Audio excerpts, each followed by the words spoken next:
Also, Husik by Amasit, a German road, Tiger Road, Masi Santangibu, Kanagi Makada, Kamai Toruga, Zano Duga, Masimatansi happening. Masikanon, a sing body, Pradhan Mantri, a quick Sir Yosana, Amaleva neighbor. Adugi Pone, Dungasagi, my Yosanas, Skimzigi, main kind of the unconnected, a quick human habitation Haimona. I the me group the Taraga Madu. ꯑꯩꯈꯣꯏꯒꯤ ꯂꯝꯕꯤꯁꯤꯡꯁꯤꯒ ꯁꯝꯅꯗꯕꯗꯨ ꯁꯝꯅꯍꯟꯅꯕ ꯑꯗꯨꯒꯤ ꯁ꯭ꯀꯤꯝꯅꯦꯕꯀꯣ ꯑꯗꯨꯒ ꯃꯁꯤ national ꯍꯥꯏꯋꯦꯒꯤ ꯇꯥꯏꯞꯇ ꯑꯗꯒꯤꯗꯤ state ꯍꯥꯏꯋꯦꯒꯤ ꯇꯥꯏꯞꯇ ꯂꯝꯕꯤ ꯁꯦꯝꯕꯗꯤ ꯌꯥꯎꯗꯕ ꯑꯩꯈꯣꯏꯁꯤꯅ ꯖꯔꯃꯟ ꯀꯥꯏꯅ ꯀꯧꯕ ꯇꯥꯏꯒꯔ ꯀꯥꯏꯁꯦ ꯖꯔꯃꯟꯕꯨ ꯑꯣꯏꯔꯣ ꯇꯥꯏꯒꯔꯕꯨ ꯑꯣꯏꯔꯣ ꯁꯤꯗꯤ ꯑꯩꯈꯣꯏꯒꯤ ꯀꯩꯅꯣꯒꯤ ꯇꯥꯏꯒꯔ ꯖꯤꯟꯗꯥꯍꯦꯒ ꯇꯧꯕ ꯁꯃꯥꯡꯈꯥꯡꯒꯤ ꯑꯗꯨꯒꯤ ꯇꯥꯏꯒꯔꯗꯨ ꯅꯠꯇꯦꯕ ꯁꯤ ꯇꯥꯏꯒꯔꯁꯤꯗꯤ ꯀꯩꯅꯣ ꯀꯥꯟꯗ ꯃꯣꯏꯒꯤ ꯇꯦꯔꯣꯔꯤꯁꯀꯤ ꯂꯤꯗꯔꯗꯨꯅꯦꯕ ꯑꯗꯩ ꯖꯔꯃꯟ ꯍꯥꯏꯗꯨ ꯇꯦꯔꯣꯔꯤꯁꯀꯤ ꯂꯤꯗꯔꯅꯤ ꯑꯗꯨꯅ ꯃꯁꯤ ꯀꯥꯡꯄꯣꯛꯄꯤꯗꯩ ꯇꯧꯔꯒ ꯆꯨꯔꯆꯥꯟꯄꯨꯔ ꯌꯧꯗꯣꯔꯤꯕꯅꯦꯕ ꯄꯣꯠꯁꯦ ꯑꯗꯨꯒ ꯃꯤꯖꯣꯔꯥꯝ ꯑꯥꯏꯖꯣꯜ ꯌꯧꯈꯤꯗꯣꯏꯅꯦ ꯑꯗꯨꯅ ꯁꯤꯒꯤ ꯄꯣꯠꯁꯦ ꯑꯩꯅ ꯈꯟꯕꯗ ꯁꯤ ꯚꯦꯔꯤ ꯚꯦꯔꯤ ꯗꯦꯟꯖꯔꯅꯤ ꯍꯧꯖꯤꯛꯀꯤ ꯄ꯭ꯔꯙꯥꯟ ꯃꯟꯇ꯭ꯔꯤꯒꯤ ꯁ꯭ꯀꯤꯝ ꯑꯃ ꯃꯈꯥꯗ ꯄꯩꯁꯥ ꯈꯔ ꯂꯥꯛꯑꯦ ꯑꯗ ꯑꯩꯅ ꯍꯥꯏꯖꯔꯤꯅ ꯁꯨꯝꯕ ꯂꯝꯕꯤ ꯁꯦꯝꯕꯁꯤꯗ ꯃꯁꯤꯗꯤ ꯑꯥꯏꯟꯅ ꯌꯥꯗꯕ ꯂꯝꯕꯤꯅꯤ ꯉꯁꯥꯏꯒꯤ ꯑꯟꯀꯅꯦꯛꯇꯦꯗ ꯑꯣꯏꯕ ꯍꯦꯕꯤꯇꯦꯠꯁꯤꯡꯗꯨ ꯁꯝꯖꯟꯅꯔꯒ ꯏꯟꯇꯔ ꯚꯤꯂꯦꯖ ꯔꯣꯗꯀꯤ ꯇꯥꯏꯞꯇ ꯇꯧꯔꯒꯗꯤ ꯗꯦꯠꯁ ꯗꯤꯐꯔꯦꯟ ꯊꯤꯡꯅꯤꯀꯣ ꯍꯥꯏꯗꯤ ꯔꯥꯏꯠ ꯇꯨ ꯋꯦ ꯑꯗꯒꯤꯗꯤ ꯃꯤ ꯇꯥꯏꯕ ꯃꯤꯁꯤꯡꯗꯨ ꯔꯥꯏꯠ ꯇꯨ ꯂꯥꯏꯚꯂꯤꯍꯨꯗ ꯂꯩꯕꯅꯤꯅ ꯃꯣꯏꯁꯨ ꯁꯝꯅꯕꯗꯤ ꯗꯔꯀꯥꯔ ꯂꯩ ꯏꯠ ꯁꯨꯗ ꯕꯤ ꯗꯟ ꯕꯥꯏ ꯒꯚꯔꯟꯃꯦꯟꯅ ꯇꯧꯒꯗꯕꯅꯦꯕꯀꯣ ꯑꯩꯈꯣꯏꯁꯤꯅ ꯃꯔꯛꯁꯤꯗ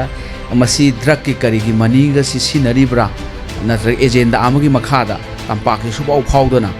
ꯃꯊꯛꯇ ꯑꯗꯨꯝ ꯆꯠꯈ꯭ꯔꯒ ꯃꯣꯏ ꯗ꯭ꯔꯒꯀꯤ ꯔꯨꯠꯀ ꯑꯣꯏꯒꯗꯣꯔꯤꯕ꯭ꯔꯥ ꯅꯠꯇ꯭ꯔꯒ ꯑꯩꯈꯣꯏꯁꯤꯗ ꯂꯩꯔꯤꯁꯤ ꯌꯥꯝ ꯂꯨꯏꯁꯤ ꯖꯦꯝꯁ ꯑꯩꯈꯣꯏ ꯑꯩꯅ ꯍꯥꯏꯖꯧ ꯍꯥꯏꯔꯒꯗꯤ ꯗ꯭ꯔꯒꯀꯤ ꯑꯃ ꯂꯩꯔꯦꯀꯣ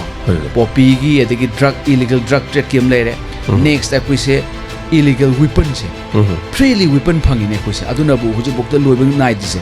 adagi border nungni si free porous oibani porous ka natre no border ga leibjante aduna masigi khoi illegal immigrant mayam foreigner land si du yaurisim akoina haibada masi foreign mercenaries kawi koi promise sama tawga land yahonge longi shetpa kai tawner mi da hujik budi kuirabani na no more longi khongaw le hongdo mani ko waribo ana sigi porsi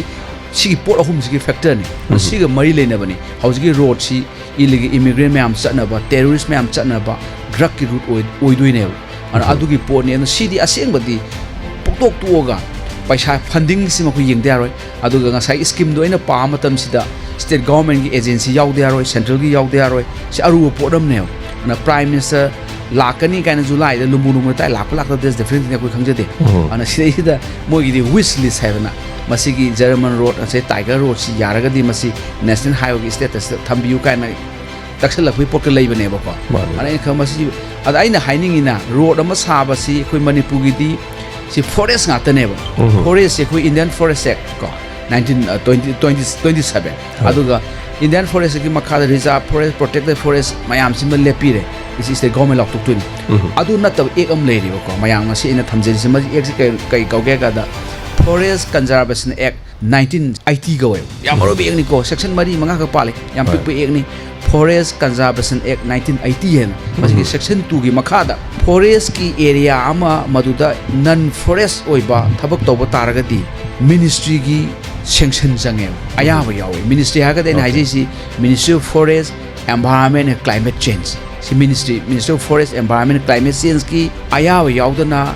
forest da lambi semba yade forest power ga kari umam to boya di ana akoina kada khoyar that adugi moidagi madugi sanction du moidi ayabu khatai chakhage sima hangbu yai aduga lambi se matamda ya maruina akoi environment impact assessment tawdam environment da kayam impact tawi whether environment shokodo no henbra benefit henbra haji benefit helagadi for environment shokodo oragadi project tu yara roeba ko environment impact assessment rule leibani India da adu ngak ba khangde ade hojikti environment impact assessment nate anova 2023 gi land acquisition act anova gi sigi matungina di akoi gi social impact assessment haidana kai gomba forest kai thaba ma taw matam da mafam du gi leidiba missing adagi magi puramaki punjalaga social impact assessment kawai ana ahum ni ai samjan jara kanda social impact assessment logi de aduga amana environment impact assessment tawgi de aduga amana section 2 of अखोगी Forest Conservation Act 1980 की मखादा ministry दगी लंबी जे सेमु हाइबी अयाब लौगी देबको आइना खमदा हाइबो German बु ओइरो tiger बु ओइरो anything ओइजरो सिगी लंबी सिदी अखोगी आइन यादब लंबी नेबको आइना खम हौजु फोक्ता सरकारना इन द गवर्नमेंट इंडिया ना गवर्नमेंट मणिपुर येंग लेबसे मसी वेरी सरप्राइज मूव नि यागदी मसी लंबी सी कुदक्ता ꯑꯩꯈꯣꯏꯒꯤ ꯂꯝꯕꯤꯒꯤ ꯋꯥ ꯑꯩꯈꯣꯏꯅ ꯔꯣꯗ ꯑꯃ ꯁꯦꯝꯃꯛꯄꯗ ꯒꯣꯚꯔꯟꯃꯦꯟꯠꯅ ꯌꯥꯝꯅ ꯑꯣꯊꯣꯔꯥꯏꯖ ꯇꯧꯔꯒ ꯗ꯭ꯌꯨ ꯄ꯭ꯔꯣꯁꯦꯁ ꯑꯣꯐ ꯂꯣꯗ ꯁꯦꯝꯃꯛꯄꯗꯨꯗꯤ ꯋꯤ ꯁꯄꯣꯔꯠ ꯇꯧꯔꯤꯕ ꯂꯝꯕꯤꯁꯤꯒꯤ ꯃꯣꯇꯤꯞ ꯑꯗꯨꯒ ꯁꯦꯝꯃꯤꯕ ꯈꯨꯠꯁꯦꯝ ꯃꯁꯤ ꯑꯥꯏꯟꯗ ꯌꯥꯗꯕ ꯄꯣꯠ ꯑꯩꯅ ꯈꯟꯕꯗ ꯃꯁꯤ ꯀꯩ ꯍꯥꯏꯇꯥꯔꯦ ꯑꯩꯈꯣꯏꯒꯤ ꯅꯍꯥꯔꯣꯟ ꯊꯥꯏꯅ ꯑꯩꯈꯣꯏꯅ ꯍꯥꯏꯅꯕ ꯀꯣꯂꯦꯖ ꯇꯝꯃꯤꯉꯩꯗ ꯑꯍꯛꯄ ꯆꯔꯥꯛ ꯍꯥꯏꯗꯣ ꯑꯍꯛꯄ ꯆꯔꯥꯛ ꯍꯥꯏꯁꯤꯗꯤ ꯂꯣꯒꯤ ꯃꯇꯨꯡ ꯏꯟꯅ ꯂꯧꯐꯝ ꯊꯣꯛꯄ ꯑꯦꯛꯁꯟꯗꯨ ꯃꯇꯝ ꯆꯥꯅ ꯂꯧꯍꯧꯕꯅ ꯕꯦꯁ ꯑꯣꯏꯒꯅꯤꯅ ꯈꯟꯖꯩ Okay.